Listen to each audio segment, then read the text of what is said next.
প্রথম দেখায় মনে হতে পারে বন্ধু বান্ধব মিলে যেন কোনো রেস্তোরাঁ বা বাসার ডাইনিং টেবিলে বসে ইফতার করছে, কিন্তু এটি কোনো রেস্তোরাঁ বা বাসার ডাইনিং এর দৃশ্য নয়। সমতল থেকে প্রায় ৩,০০০ ফুট গভীরে অবস্থিত একটি খনিতে ইফতার করছে খনি শ্রমিকরা। বর্তমানে কসোভোর এই খনিতে কর্মরত আছেন প্রায় ৩,০০০ শ্রমিক। এই খনিতে প্রতি পদে পদে রয়েছে মৃত্যুর হাতছানি। ঝুঁকি থাকা সত্ত্বেও শ্রমিকরা প্রাণ হাতে নিয়ে খনিতে নির্বিঘ্নে কাজ করে যাচ্ছেন। এই খনি থেকে উত্তোলন করা হয় মূলত সীসা, দস্তা ও রূপা।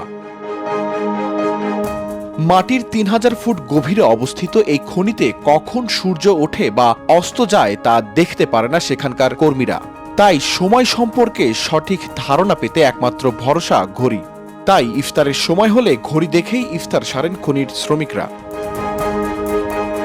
তারা বলছেন, খনিতে যারা থাকেন সবাই পরিবারের সদস্যের মতো মিলেমিশে থাকে এবং সবসময় একে অপরকে সহযোগিতায় হাত বাড়িয়ে দেয়।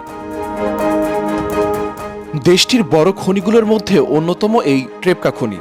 ১৯২০ সালে চালু করা রাষ্ট্রীয় এই খনি কসোভোর অর্থনীতিতেও রাখছে গুরুত্বপূর্ণ ভূমিকা।